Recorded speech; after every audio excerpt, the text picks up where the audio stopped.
It's Friday, homecoming weekend.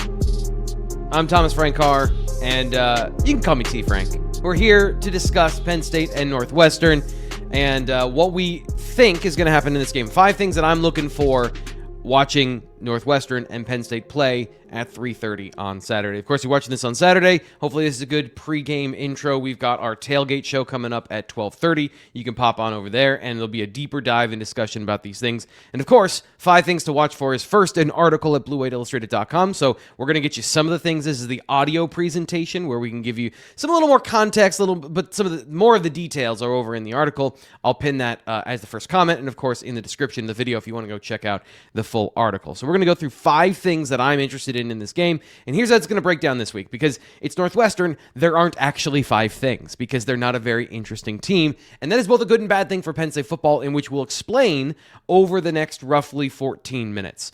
How it's going to start is like some things we've learned, and one thing that I think from the defensive side of the ball we're very much looking for that I've talked about this week to see how Penn State adapts. Then we're going to go into what I think this game is going to be. And then the final 2 points, how Penn State gets the, yeah, but it's Northwestern blowout victory.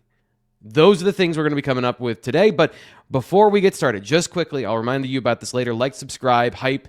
And if you're on the podcast side, please rate our podcast. Give us a 5-star review if you aren't subscribed, because here's the deal. The internet... The number one thing you can do is just consume our content, right? And I deeply appreciate people on the podcast side, on the YouTube side, all the support and loyalty that you guys have given us. Growing the podcast, what we need to do there and I'm not in charge of this, is the more you interact with it, the more the algorithms think, oh, this is a thing everyone's interested in talking about. So if you could, just take some time out of your day. Listen, I'm not somebody who does that on my own, right? I know what it's like to be like somebody who isn't actually doing those things. So if you want to support this, I'm asking you to do something outside your comfort zone, and I appreciate it. Okay, here's number 5. Number 5. So I've been writing about this for a couple of days now, and very much it's in the forefront of Penn State football fans' minds. What is going on with the Penn State defense? And the reality is, it is not a bad defense. This defensive structure and scheme is not crumbling, but it is leaking. There's a leak in the roof, and they need to find a patch for it. So the Achilles heel of this defense is mediocrity against the run game. Not bad. And I've described this a couple of different ways, but the short version is Penn State's defensive front, their front 6, 4 defensive linemen and 2 linebackers, for the most part are good against the run, but every once in a while, some of those defensive tackles get pushed off the ball from double teams because they're not moving around as much in the scheme. That's not what they do anymore. They're not the attack style defense. They have to play a more traditional, straight up style. And they're losing more than they used to. They're still playing relatively well, but not as well as they have in the past. And now without Tony Rojas, you're taking one more piece, one more eraser off the field for that front 6. And then teams are nickel and diming them down the field. This is now the nickel and dime defense. It's not a nickel defense. They're getting nickeled and dimed all the way down the field. And so this game, can Northwestern replicate that? To a degree, yes. That is the entirety of their offense, is they run the ball, they try to control as much as they can without super talented players, the flow of the game up front by being consistent and accurate with their run game, and then throwing in short passes and every once in a while trying to take a shot. That has been the blueprint since Nevada against this team, and it has worked to varying degrees. FIU got it to work, Oregon got it to work really well, and then UCLA blew the doors off the defense in a very poor showing from a bunch of different angles. So Northwestern is capable of doing this, but they don't have the horses to really threaten Penn State. The 2 things we're looking for here, Penn State being firm and getting more 3 and outs, being more decisive on defense, having a sharper game plan. And then 2, are they going to make any adjustments to the defense to do that? But those are the 2 things we're looking for here in number 5, is just no long drives. There was a drive against Oregon that went 12 plays for 38 yards, I want to say, and chewed up a lot of clock. And what that did is the exact same thing that Penn State's had done to them, is it shortened the first half, and Oregon went into halftime up 17-0, and everyone, look at that.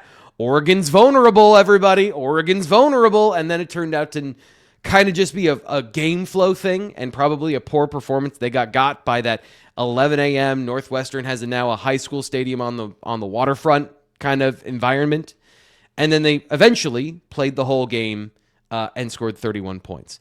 And Penn State can have a similar result in this game, but for the psyche of the fan base, a better performance on defense, I think, is absolutely necessary. Because in that game, Northwestern went 3 and out, and I think had a 6 and out or something like that. So there were adjustments by the Oregon defense in that first half, and the Oregon defense had a lead the entire game, which gets us into number 4. Number 4. There is a very reasonable and very loud call for Kaytron Allen to be the lead back at Penn State and to get more touches. I completely agree with that situation. Let's also acknowledge that he was the lead back against Oregon, and he was not the lead back necessarily against UCLA, but Penn State was down 17 points before any of us could blink. And in a game where you get 19 total carries between your two backs and he has 8, that is mismanagement. There's no way around that. But the passing game was the focus, and Nick Singleton was the focus of the offense in those passing situations. Even fans have said, get Nick the ball in space. That is what they were trying to do in those situations. I'm not trying to defend it. I'm trying to explain how this game here absolutely is a Kaytron Allen game. As we just said, Northwestern wants to muddle this game. They want this to be a mud bath. And here is James Franklin talking about this style of defense. After watching them on film, I asked him, it seems like they don't make a lot of mistakes. Is that, kind of what you're expecting on offense? These guys are a lot like, I put them in a similar wheelhouse as Iowa and Northwestern. And I know this is a new regime at Northwestern, but there's still a lot of similarities with how they're playing, how they're constructed, how they're built. This staff has gone to the transfer portal more. I don't know if there's been some changes there that allowed them to do that or what. But in terms of how they play and head coach being a defensive guy, the tree that they come from, they do a really good job. They play hard. They're usually an old team. They don't do a lot. What they do well, and they got a few wrinkles to keep you honest. And they're going to make you earn it. They're going to make you earn it. This is very much a game that I think is going to be a run battle between two teams, a ball control fest, and whichever one doesn't punt and can string together long drives is going to be the team that's successful. That's an opportunity for Kaytron Allen because there's more plays to go around. There's more touches to go around. This is a game that I think that it is a Kaytron Allen-centric game. And it may, as much as that might be the thing you want in this game, it also reminds me of something James Franklin said a couple weeks ago. After the loss to Oregon and Penn State's offense looked as bad as they looked, I asked, how hard is it to get these changes? And, what is the timeline for, big changes on the offense if that's something you want to do? Or is it something that can be changed quickly? And he went through, a number of parts of the answer. But one thing he said this team was not afraid to do was this. That's not always the case. Sometimes it's a grind, and you're going to grind this thing out and find ways to get ugly wins. It's going to be an ugly game. This is going to be an ugly win game. That's what I'm looking for. Number 4 here is I think this is going to be, if you want Kaytron Allen, and he might rip off 8-yard carries, he might get 2, he might get 4, then he might get 16, but it's going to be another one of those games. And this is an area where getting into we're going to transition. Number 4 and number 3 are basically the same point split in 2. And we're going to get to point number 3 in just 1 second. Have you heard of Way Fruit Farm? It's this great farm market bakery and cafe. You can shop at them either at their farm in Port Matilda or downtown State College. No way. Yes, Way Fruit Farm. They have all sorts of seasonal fruits and veggies. Way cool. No, Way Fruit Farm. But anyway, you should visit their bakery and cafe. They serve amazing food all day. Way. Fruit Farm! By the way, I'm going pumpkin picking this weekend at Wayfruit Farm. One of my favorite places to be. One of my favorite things to do. You get to ride in the tractor. You're sitting on hay bales. You go out there. You find your pumpkin. You pick it. They weigh it. You buy it. It's fun. So check out Wayfruit Farm. I always appreciate them being a sponsor here for the BWI YouTube channel. Okay, number 3. Number 3. So James Franklin talked about this being an older team. They don't make a lot of mistakes. They're from that Iowa tree of Northwestern tree of defensive, gritty players. Here's the thing I'm wondering, and the question behind the question was, do you got to play this team straight up? And what I mean by that is, in Penn State's offense, there's a lot of misdirection and subterfuge, and a lot of option football, where there's one or the other, and you're telling the defense to pick. Well, sometimes the defense forces your hand where you don't want it to go. So let's see. Option run calls. Offensive line blocks differently. RPOs. The offensive line blocks differently. You've got play action where you are asking a linebacker to believe the run and step into and void their zones. If you've got disciplined linebackers that don't step into the line of scrimmage, then you don't get those easy plays to Luke Reynolds. And that's something we saw. I would throw Oregon into the same bucket of defensive systems and kind of styles of don't make a lot of mistakes, play some fairly simple things, and play fast and aggressive and smart. And we saw Penn State struggle against that. So, are you going to do less play action? Are you going to do less options in this game? Do you play more straight up football? And here's one thing I've noticed from the Penn State passing attack is when you chip or when you delay release routes into the pass pattern, you aren't putting stress in a classical way on the defensive zones especially. What I mean by that is a zone. If you run 2 players through a zone behind and in front of a player, that is one of the most basic fundamental football ways in which you take a defense and you stress it. Making that player make a choice, and whichever one they do, the quarterback throws the ball to the other place. And if they want to take away the deep thing all day, then you nickel and dime them down the field efficiently and without mercy. And eventually, their instinct is going to be step into the thing that they saw, and then you hit over top. Or if you've got an elite quarterback that couldn't sling it into any window, you find the weaknesses of the defense and you attack it that way. But when you release guys late and there's these layered approaches to a play and a passing play, you don't have enough players out there to actually stress the defenders. They can pick up and pass off routes and then manage the threats as they come at you. So if you just get more players into the pass pattern, this is a great example of the touchdown to Khalil Dinkins. Because it wasn't play action and he didn't fake block first, they were able to run those routes through that zone in a way that didn't allow the defense to adjust and see and adapt. And suddenly they actually did the thing Penn State wanted, which was drop a player in coverage. So sometimes playing straight up, run plays, pass plays, in a game where maybe you're not expecting them to make mistakes, this would be a game where I think maybe there's more just straight up football. And I don't mean the shifts and motions are gone. I'm saying that run plays are run plays, pass plays are pass plays, and you de-emphasize a little bit the option football out here. Because here's another thing is like, even the RPOs, they have not been using them, I think, to their fullest effect and fullest leverage. And that is creating some of these run plays that are kind of dead on arrival. So that is number 3 that I'm looking for. Are they going to play this game a little more straight up? Now, we're going to get into how Penn State does make this a comfortable win where everyone gets to enjoy homecoming. Number 2.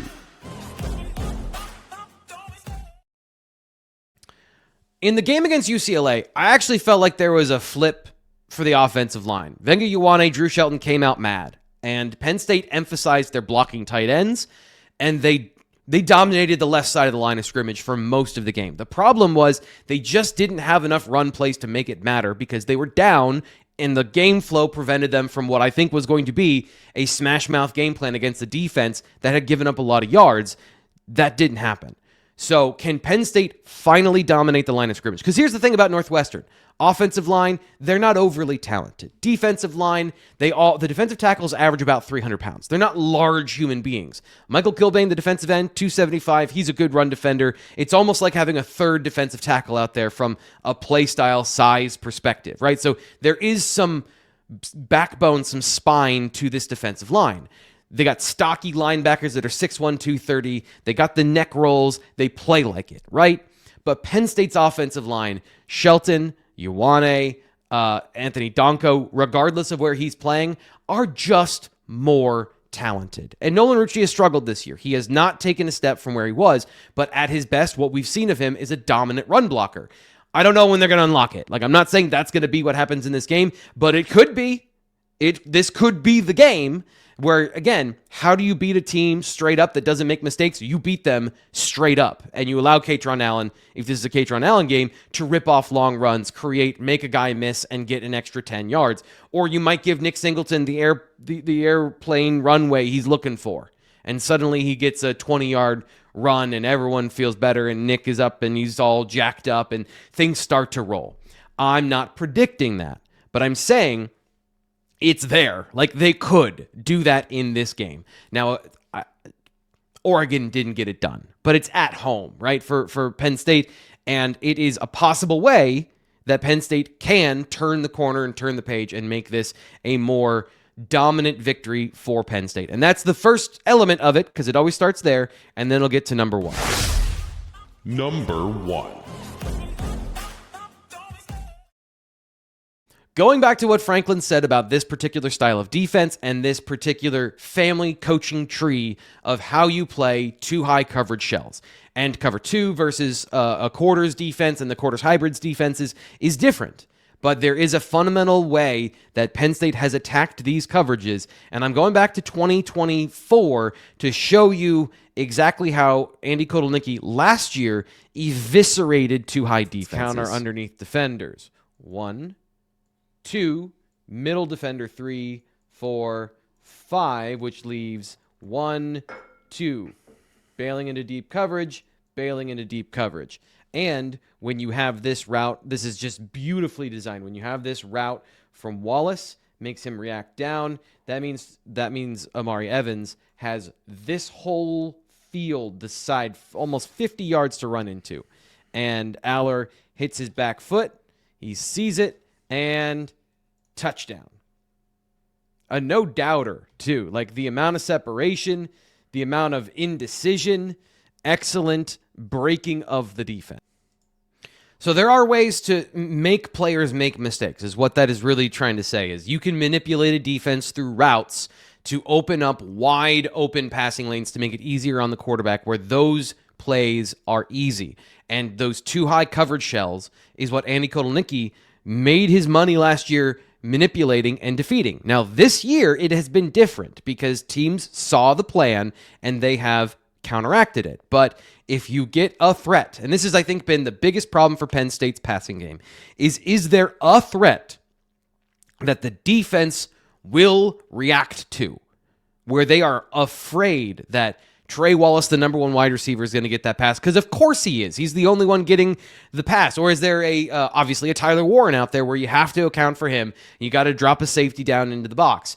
There is not that threat on this team yet, but there could be. Like, they've tried to establish Luke Reynolds. I keep wanting to say Andrew Rapplegate. Luke Reynolds or Kyron Hudson. They've tried to make him that guy so that they can then make Devontae Ross a deep player. That's all possible in this game. Like, this is the style of defense where they could get that done. Again, am I expecting that to happen? I am not. It's a good defense that doesn't make a lot of mistakes, but they will, at times, be out-athleted, and Penn State does have the opportunity to do that at some point in this game, and I think that there's a possibility, a lane. If Penn State's going to get the offense going and get things humming, that's how they're going to do it. And then if they do that, the defense has much less to worry about. They will be able to play with a lead and play with aggression, and Northwestern is forced to throw the football. And when they throw the football down the field more than 7 or 8 yards, Preston Stone is not the quarterback to do that. He's absolutely a high-efficiency game manager who, if you ask him to make some plays, probably not the guy to do it. So that's our 5 things to watch for, what we think is going to happen and how it could end up being a good game for the Nittany Lions. So we'll be back on Saturday, or if you're watching this on Saturday, we're going to be back in a couple of hours, or you can go just watch the Tailgate Show here on the Blue White Illustrated YouTube channel. I'm Thomas Frank Carr. We'll talk to you then.